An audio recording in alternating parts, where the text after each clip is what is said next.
আসসালামু আলাইকুম সবাইকে মোহনা সংবাদে স্বাগত। শুনছিলেন শিরোনাম আর পুরো সংবাদ জুড়ে আছে আমি সোনিয়া ইসলাম। এবারে বিস্তারিত। জাতীয় সংসদ নির্বাচনের তফসিল ঘোষণার বিষয়ে বৈঠক চলছে নির্বাচন কমিশনে। সভায় আইন ও রীতির আলোকে তফসিল পূর্ব উত্তর কার্যক্রমগুলোর বিষয়ে আলোচনা হচ্ছে। পাশাপাশি গণভোট আয়োজন সহ নির্বাচনের সার্বিক প্রস্তুতির সর্বশেষ অবস্থা, মাঠ পর্যায়ের যোগাযোগ, মতবিনিময় ও সমন্বয় সংক্রান্ত বিষয়েও আলোচ্য সূচিতে রয়েছে। এদিকে সভায় রাজনৈতিক দলের নিবন্ধন সংক্রান্ত বিষয় নিয়েও আলোচনা চলছে। দর্শক, এই নিয়ে আরো জানাতে নির্বাচন কমিশন থেকে যুক্ত হচ্ছেন সহকর্মী এমআর আসাদ। আমরা সরাসরি চলে যাচ্ছি তার কাছে। আসাদ, আপনি তো নির্বাচন কমিশনে আছেন, চলতি সপ্তাহে নির্বাচনের তফসিল ঘোষণা করার কথা, এই বিষয়ে বৈঠক অনুষ্ঠিত হচ্ছে, সবার সবশেষ তথ্য আপনার কাছে কি আছে সে বিষয়ে আমাদের জানাবেন।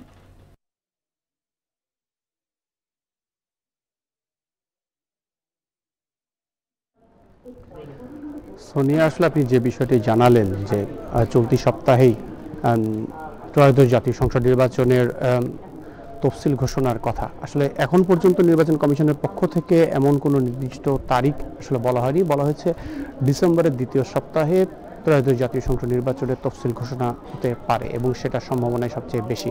এবং যদি আমরা দেখি যে নির্বাচন কমিশন এই সংক্রান্ত প্রস্তুতিগুলো আসলে কি ধরনের নিয়েছে, সেক্ষেত্রে আমরা দেখতে পেয়েছি যে একটি রেওয়াজ আছে যে মহামান্য রাষ্ট্রপতির কাছে নির্বাচন কমিশনের পক্ষ থেকে প্রধান নির্বাচন কমিশনার আসলে তফসিল ঘোষণার যে তারিখ সেটি নির্ধারণের জন্য একটি অনুমতি নেওয়ার একটি রেওয়াজ আছে এবং সেটা নিয়ে তিনি মহামান্য রাষ্ট্রপতির সাথে সাক্ষাৎ করেন এবং সে অনুসারে একটি চিঠিও কিন্তু বর্তমানে রাষ্ট্রপতি বরাবর দেয়া হয়েছে এবং সেখানে 10 তারিখ এবং 11 তারিখ যে কোনো দুদিনের মধ্যে একদিন মহামান্য রাষ্ট্রপতির কাছে সময় চাওয়া হয়েছে যে তফসিলের বিষয়ে মহামান্য রাষ্ট্রপতির সঙ্গে প্রধান নির্বাচন কমিশনার সাক্ষাৎ করবেন। এবং এর আগের নির্বাচনগুলোতে আমরা দেখেছি যে সচরাচর রাষ্ট্রপতির সঙ্গে সাক্ষাৎ করার আগেই নির্বাচন সংক্রান্ত বা সংশ্লিষ্ট যে বিষয়গুলোর প্রস্তুতি থাকে সেগুলো সম্পন্ন করে ফেলা হয়, কারণ মহামান্য রাষ্ট্রপতির সাথে সাক্ষাতে নির্বাচনের প্রস্তুতি সম্পর্কে কিন্তু তাকে অবহিত করতে হয়। তো সেই যে ধারাবাহিকতায় আমরা আজকে দেখছি যে বেলা 11টায় ফুল কমিশন মানে পুরো কমিশন বৈঠকে বসেছে এবং সেই বৈঠকে তফসিলে কি থাকবে, গণভোটটা কিভাবে হবে। আপনি জানেন যে টাইম ম্যানেজমেন্টটাকে আসলে বোঝার জন্য নির্বাচন কমিশন এরই মধ্যে বেশ কিছু মক ভোটিংয়ের আয়োজন করেছে এবং তারা এই মক ভোটিংয়ের মাধ্যমে কিন্তু তারা বুঝতে পেরেছে বা বোঝার চেষ্টা করেছে যে আসলে টাইম ম্যানেজমেন্টটা কতটুকু হবে এবং সেটার অনুপাতেই কিন্তু তারা একটি সিদ্ধান্ত নিয়েছে যে ভোট কেন্দ্রের সংখ্যা না বাড়ালেও ভোট কেন্দ্রগুলোতে যে গোপন কক্ষ থাকে যেখানে আসলে ভোটাররা নিজের পছন্দের প্রার্থীকে ভোট দেন সেই গোপন ভোট কক্ষের কিন্তু সংখ্যাটা বাড়াতে হবে। এছাড়া যে বিষয়টি আসলে জানার মধ্যে রয়েছে যে নির্বাচন কমিশন আসলে নির্বাচনকে কেন্দ্র করে নির্বাচনকে সামনে রেখে পূর্ণ প্রস্তুতিতে রয়েছে। তফসিল ঘোষণা আসলে এখন একটি সময় মাত্র বলেই মনে হচ্ছে। তো সোনিয়া, এখন পর্যন্ত আমার কাছে নির্বাচন ভবন থেকেই ছিল সবশেষ। আসাদ, আপনাকে ধন্যবাদ। একটি গোষ্ঠী ধর্মের নামে দেশে বিভাজনের চেষ্টা চালাচ্ছে বলে অভিযোগ করেছেন বিএনপির মহাসচিব মির্জা ফখরুল ইসলাম আলমগীর। সকালে খামারবাড়ি কৃষিবিদ ইনস্টিটিউট মিলনায়তনে বিএনপির দেশ গড়ার পরিকল্পনা শীর্ষক 7 দিনব্যাপী কর্মসূচির উদ্বোধন অনুষ্ঠানে বিএনপির বিরুদ্ধে চলা অপপ্রচার রোধে ছাত্র তরুণদের সজাগ থাকার আহ্বান জানান তিনি। এ সময় ছাত্র তরুণ সমাজের নেতৃত্বে দেশে সাফল্যের দুয়ারে পৌঁছাবে বলে মন্তব্য করেন দলের সিনিয়র যুগ্ম মহাসচিব রুহুল কবির রিজভী। বলেন, দেশে শিক্ষা, স্বাস্থ্য ও প্রযুক্তি খাতকে বিএনপি সবসময় অগ্রাধিকার দেবে।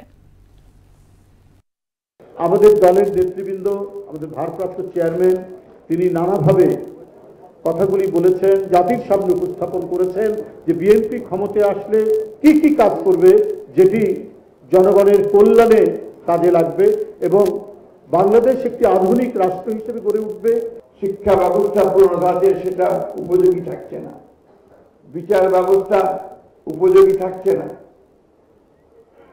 আমাদের সার্বিক যে রাষ্ট্রের যে উন্নয়নের বিষয়গুলো আমরা যে এতদিন ধরে যেভাবে চিন্তা করেছি সেগুলো যেন পিছিয়ে পড়েছে, সেগুলো দিয়ে কোনো কাজ হচ্ছে না। খালেদা জিয়ার স্বাস্থ্যের অবস্থা অপরিবর্তিত আছে। শারীরিক অবস্থা বিবেচনায় এখনই তাকে লন্ডনে নেওয়া সম্ভব হচ্ছে না। এয়ার অ্যাম্বুলেন্স প্রস্তুত থাকলেও মেডিকেল বোর্ডের অনুমোদন পেলেই তাকে বিদেশে নেওয়া হবে। বেগম জিয়ার শারীরিক অবস্থার খোঁজ খবর জানাতে এবার কেয়ার হাসপাতালে এখনও উৎসুক জনতার ভিড় রয়েছে। দর্শক এই নিয়ে আরো জানাতে রাজধানী এভারকেয়ার হাসপাতাল থেকে যুক্ত হচ্ছেন সহকর্মী তানজিদ ভুঁইয়া। আমরা সরাসরি চলে যাচ্ছি তার কাছে। তানজিদ, আপনি তো এভারকেয়ার হাসপাতালের সামনে আছেনই, খালেদা জিয়ার শারীরিক অবস্থা নিয়ে নতুন কোনো তথ্য আপনার কাছে আছে কি?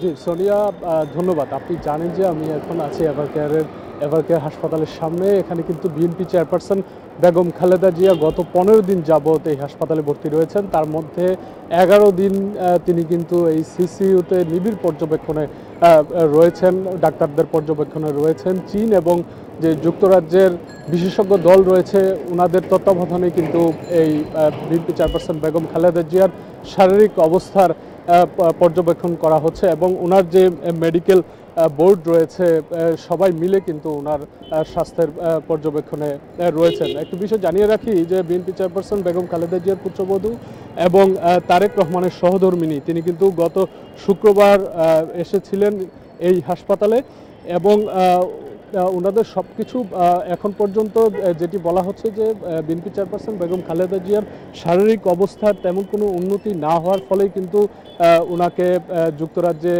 নিয়ে যাওয়া কিছুটা বিলম্ব হচ্ছে এবং দলের পক্ষ থেকে যেটি জানানো হচ্ছে যে বিএনপি চেয়ারপারসন বেগম খালেদা জিয়ার উন্নত চিকিৎসার জন্য এয়ার অ্যাম্বুলেন্স প্রস্তুত রাখা হচ্ছে এবং যে জার্মানির একটি কোম্পানি থেকে সেই এয়ার অ্যাম্বুলেন্সটি প্রস্তুত রাখা হচ্ছে। আগামী মঙ্গলবার এবং বুধবার নাগাদ কিন্তু এই এয়ার অ্যাম্বুলেন্সটি আসার কথা রয়েছে। একটি বিষয় জানিয়ে রাখি যে বিএনপির পক্ষ থেকে বিএনপি মহাসচিব মির্জা ফখরুল ইসলাম আলমগীর এবং বিএনপির সিনিয়র যুগ্ম মহাসচিব রুহুল কবির রিজভিয়া আজকেও যেটি একটি অনুষ্ঠানে জানিয়েছেন ওনার জন্য দোয়া কামনা করেছেন। একটি বিষয় জানিয়ে রাখি যে বিএনপি চেয়ারপারসন বেগম খালেদা জিয়ার স্বাস্থ্যের বিষয়ে যেন কোনো গুজব এবং অপপ্রচার কেউ যেন না করে সেটি কিন্তু বিএনপির পক্ষ থেকে বারবার বলা হচ্ছে। তো বিএনপির পক্ষ থেকে যদি আনুষ্ঠানিকভাবে বেগম খালেদা জিয়ার কোনো বিষয়ে আপডেট জানানো হয়, তথ্য জানানো হয়, তো আপনার মাধ্যমে কিন্তু সেটি জানানো হবে। তো এই ছিল আমার কাছে রাজধানীর এভারকেয়ার হাসপাতাল থেকে সর্বশেষ। তানজিদ, আপনাকে ধন্যবাদ। আওয়ামী লীগের শাসনামলে গুম করে জয়েন্ট ইন্টারোগেশন সেলে নির্যাতনের ঘটনায় সাবেক প্রধানমন্ত্রী শেখ হাসিনা, তার নিরাপত্তা উপদেষ্টা তারিক আহমেদ সিদ্দিক ও সেনা কর্মকর্তা সহ 13 জনের বিরুদ্ধে অভিযোগ গঠনের শুনানি শুরু হয়েছে। বিচারপতি গোলাম মুর্তজা মজুমদারের নেতৃত্বাধীন 3 সদস্যের আন্তর্জাতিক অপরাধ ট্রাইব্যুনাল 1-এ চলছে এই শুনানি। এর আগে গত 23 নভেম্বর অভিযোগ গঠনের শুনানির জন্য আজকের দিন ধার্য করে আদালত। এদিকে ট্রাইব্যুনাল 2-এ জুলাই গণঅভ্যুত্থানে কুষ্টিয়ায় 6 জনকে হত্যার ঘটনায় জাসদ সভাপতি হাসানুল হক ইনুর বিরুদ্ধে তৃতীয় দিনে সাক্ষ্য গ্রহণ চলছে। সাক্ষ্য দিচ্ছেন পুলিশ সদস্য কামরুল হোসেন। অন্যদিকে জুলাই আগস্টের মানবতা বিরোধী অপরাধের আরেক মামলায় সাবেক আইনমন্ত্রী আনিসুল হক ও ক্ষমতাচ্যুত প্রধানমন্ত্রী শেখ হাসিনার বেসরকারি শিল্প ও বিনিয়োগ বিষয়ক উপদেষ্টা সালমান এফ রহমানকে ট্রাইব্যুনালে আনা হয়েছে। দর্শক এই নিয়ে আরো জানাতে ট্রাইব্যুনাল থেকে যুক্ত হচ্ছেন সহকর্মী মেজবা রহমান। আমরা সরাসরি চলে যাচ্ছি তার কাছে। মেজবা, পঞ্চদশ সংশোধনী আংশিক বাতিলে হাইকোর্টের রায়ের বিরুদ্ধে আপিল শুনানি এবং জুলাই বিপ্লবে হত্যা মামলায় আনিসুল ও সালমানের হাজিরের বিষয়ে কি তথ্য আপনার কাছে এই মুহূর্তে আছে আপনি আমাদের জানাবেন।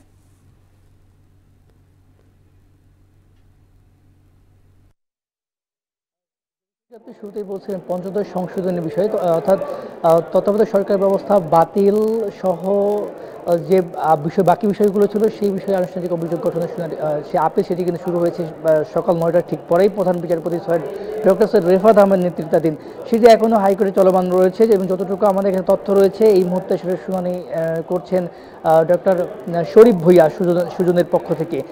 হাইকোর্টের বিষয়টি শেষ হলে আমি বিস্তারিত জানাতে পারবো। তবে এই মুহূর্তে রয়েছে আমি আন্তর্জাতিক অপরাধ ট্রাইব্যুনালে এবং জানিয়ে রাখতে চাই কার্যক্রম নিষিদ্ধ আওয়ামী লীগের দীর্ঘ শাসনামলে যে ক্ষমতায় টিকে থাকতে তারা যে গুম খুন এবং নির্যাতন করতেন, অর্থাৎ র্যাবের টিএফআই এবং জেআইসি সেলে, সেই বিষয়টি আজকে কিন্তু ছিল যে আয়না ঘর যে বিষয়টি বলা হয়ে থাকে সেই নির্যাতনের ঘটনায় র্যাবের অর্থাৎ সাবেক বর্তমানে 13 সেনা কর্মকর্তার বিরুদ্ধে যে অভিযোগ ছিল শেখ হাসিনা সহ সেই অভিযোগের আনুষ্ঠানিক অভিযোগ শুনানি কিন্তু ইতিমধ্যে শুরু হয়েছে। আমি যদি একটু জানিয়ে রাখতে চাই আপনাকে, আজকে কিন্তু এর মধ্যে 13 সেনা কর্মকর্তা তার মধ্যে 3 জন কিন্তু আটক রয়েছেন, অর্থাৎ 3 জন আটক রয়েছেন যাদেরকে সকালে ট্রাইব্যুনাল একে হাজির করা হয়েছে বিশেষ প্রিজন ভ্যানে করে এবং এই তাদেরকে ট্রাইব্যুনালে হাজির করা উপলক্ষে ট্রাইব্যুনাল এলাকায় কিন্তু বেশ নিরাপত্তা বেশ জোরদার করা হয়েছে। আমি দেখেছি সকাল থেকেই এখানে বিজিবি পুলিশ সহ যে সাদা পোশাকের যারা সদস্য রয়েছেন পুলিশে তারাও এখানে রয়েছেন এবং তাদেরকে ইতিমধ্যেই ট্রাইব্যুনাল একে উত্থাপিত করা হয়েছে। অর্থাৎ ট্রাইব্যুনাল একে যে চেয়ারম্যান রয়েছেন গোলাম মুর্তজা, তার নেতৃত্বে 3 সদস্যের বিচারিক প্যানেলে কিন্তু এটি শুরু হয়েছে এবং আজকে রাষ্ট্রপক্ষের যিনি আইনজীবী রয়েছেন তাজুল ইসলাম প্রসিকিউটর, তিনি কিন্তু শুনানি করবেন। এবং একই সঙ্গে জানিয়ে রাখি যে 24শে জুলাই আন্দোলনের সময় যে মানবাধিকার অপরাধী শেখ হাসিনার সালমান এফ রহমান তিনি বেসরকম উপস্থিত ছিলেন এবং আনিসুল হক তাদের বিরুদ্ধে একটি অভিযোগ রয়েছে, তাদেরকে ট্রাইব্যুনাল হাজির করা হয়েছে। অর্থাৎ তারা জুলাই আন্দোলনের সময় ফোনে উস্কানিমূলক কথাবার্তা যে প্রমাণ অভিযোগ মিলেছে সেই বিষয় নিয়ে। এবং একই সঙ্গে কিন্তু আরেকটি রয়েছে যে আমি যদি জানিয়ে রাখতে চাই সেই কুষ্টিয়ায় যে হাসানুল হক ইমের বিরুদ্ধে যে মামলা, সেই মামলা 3য় দিন সাক্ষ্যগ্রহণ ট্রাইব্যুনাল 2-এ শুরু হয়েছে। সবগুলো শেষ হলে আমি আরও বিস্তারিত আপনাকে জানাতে পারবো। এই ছিল আমার কাছে সব শেষ। মেজবা, আপনাকে ধন্যবাদ। অনিয়ন্ত্রণ ও যথেচ্ছ ব্যবহারের ফলে কমে গেছে অ্যান্টিবায়োটিকের কার্যকারিতা। রোগতত্ত্ব, রোগ নিয়ন্ত্রণ ও গবেষণা প্রতিষ্ঠান IEDCR এর গবেষণা প্রতিবেদন সূত্রে জানা যায়, হাসপাতালে চিকিৎসাধীন 41% আইসিইউ রোগীর শরীরে এটি কাজ করছে না। কৃষিতে অ্যান্টিবায়োটিকের অনিয়ন্ত্রণ ব্যবহারে এটি খাবারের মাধ্যমে মানুষের শরীরে প্রবেশ করায় এই অবস্থা বলে মনে করছেন গবেষকরা। আর অবস্থা উত্তরণে কঠোর নীতিমালা ও তদারকির পরামর্শ দিয়েছেন চিকিৎসকরা। আরিফ রহমানের ক্যামেরায় উষা ফেরদৌসের রিপোর্ট। আধুনিক চিকিৎসা বিজ্ঞানে বিপ্লব ঘটিয়েছে অ্যান্টিবায়োটিক। নিউমোনিয়া থেকে শুরু করে বড় ধরনের অস্ত্রোপচার, সবখানেই এটি জীবন রক্ষাকারী ভূমিকা পালন করে। কিন্তু অনিয়ন্ত্রিত ব্যবহারের ফলে দ্রুত কার্যকারিতা হারাচ্ছে অতি প্রয়োজনীয় এই চিকিৎসা উপকরণটি। বেশিরভাগ মানুষ জ্বর, সর্দি, কাশি বা পেটের সমস্যা হলেই অ্যান্টিবায়োটিক খেয়ে থাকে, যদিও এসব রোগের বেশিরভাগই ভাইরাস জনিত। এর ফলশ্রুতিতে ব্যাকটেরিয়া আরো শক্তিশালী হয়ে ওঠে। যখন আবিষ্কার হয়েছিল আলেকজান্ডার ফ্লেমিং, তখন যেটা বলছিল যে একটা সময় অ্যান্টিবায়োটিকের কারণে মানুষ মারা যাবে, তো এটার একটা নির্দিষ্ট ডোজ আছে যা হয়তো 5 দিন বা 7 দিন খেতে হয়।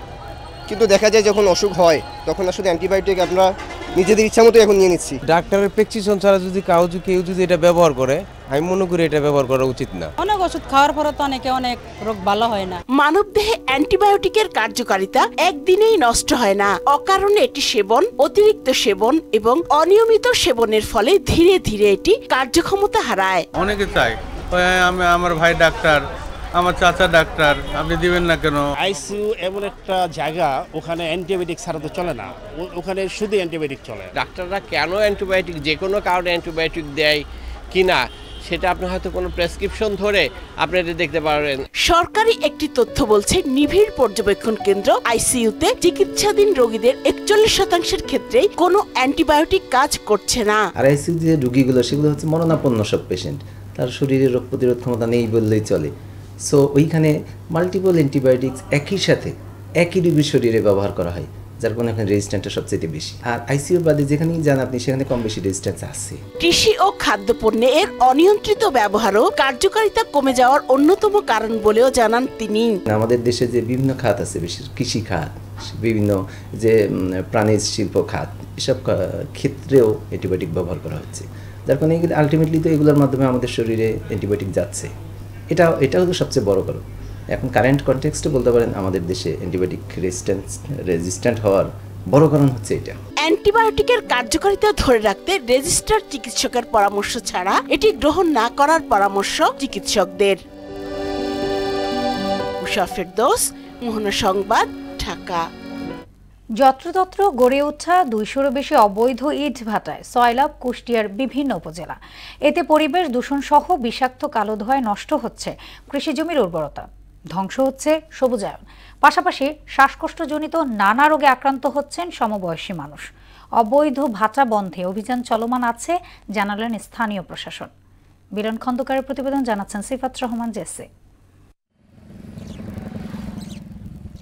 কুষ্টিয়া জেলার মিরপুর, ভেড়ামারা, দৌলতপুর, কুমারখালী, খোকসা সহ বিভিন্ন উপজেলায় যত্রতত্র গড়ে উঠেছে অবৈধ ইট ভাটা। 200-র বেশি ভাটার মধ্যে 15টি নিয়ম মেনে ছাড়পত্র থাকলেও বাকিগুলোর নেই। ফলে অধিকাংশ ভাটায় নিষিদ্ধ চিমনি ব্যবহার করা হচ্ছে। তাতে কৃষি জমির উৎপাদন ক্ষমতা নষ্ট হওয়া সহ ঘটছে পরিবেশের বিপর্যয়। স্থানীয়দের অভিযোগ, বিষাক্ত কালো ধোঁয়ায় ফসলের ক্ষতির পাশাপাশি বাড়ছে শ্বাসকষ্টজনিত নানা রোগ। কালো ছাইগুলো এসে জমির উপরে একটা বা চারা বীজতলা যেটা তার উপরে একটা আস্তরণ সৃষ্টি হচ্ছে। এই আস্তরণের কারণেও কিন্তু এই সবুজ চারাগুলো বিশেষ করে নষ্ট হয়ে যাচ্ছে। ফসলের উপর যখন ওই ছাইটা পড়ে তখন ওই ছাইটা পড়লে পারে ওই ধানটা দেখা যাচ্ছে ক্ষতিগ্রস্তের ভিতরে পড়ে। ইট ভাটার কালো ধোঁয়ার জন্য পরিবেশ দূষণ হচ্ছে, শ্বাসকষ্টের সমস্যা হচ্ছে যাদের, বিশেষ করে অ্যাজমা আছে। ভাটার বর্জ্যে শিশু ও বয়স্করা নিউমোনিয়া সহ শ্বাসতন্ত্রের বিভিন্ন রোগাক্রান্ত হচ্ছে বললেন কুষ্টিয়া মেডিকেলের চিকিৎসক।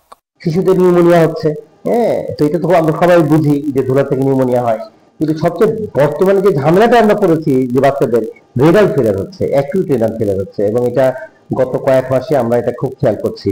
অবৈধ ভাটা বন্ধে কার্যক্রম চলমান রয়েছে বলে জানালেন পরিবেশ অধিদপ্তরের উপপরিচালক।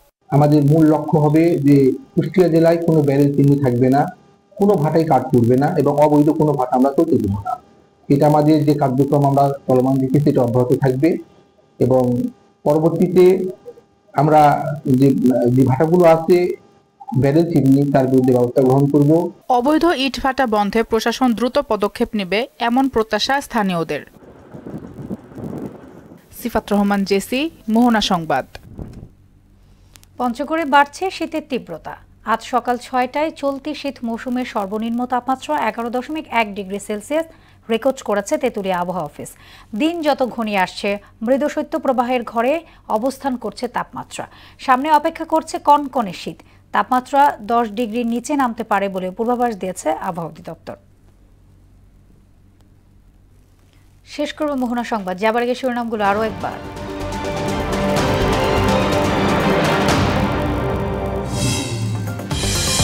জাতীয় নির্বাচনের তফসিল ঘোষণায় বৈঠকে বসেছে ইসি। গণভোট সহ সার্বিক আয়োজনের প্রস্তুতি, রাজনৈতিক দলের নিবন্ধন নিয়ে আলোচনা। ধর্মের নামে বিভাজন সৃষ্টি করছে একটি মহল, অভিযোগ বিএনপির। অপপ্রচার রোধে ছাত্র তরুণদের সজাগ থাকার আহ্বান।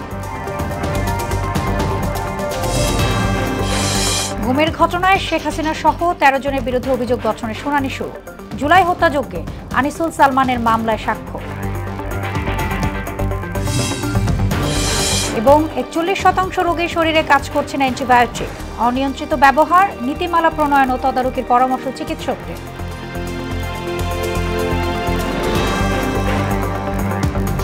এই ছিল মোহনা সংবাদে। পরবর্তী সংবাদ বিকেল ৫:৩০টায়। এর আগে বিকেল ৩টায় দেখবেন সংবাদ এক নজরে। মোহনার সবশেষ খবর জানতে ভিজিট করুন www.mona.tv। সংবাদ দেখতে পারেন ফেসবুক, ইউটিউবে। এতক্ষণ সঙ্গে থাকার জন্য ধন্যবাদ সবাইকে।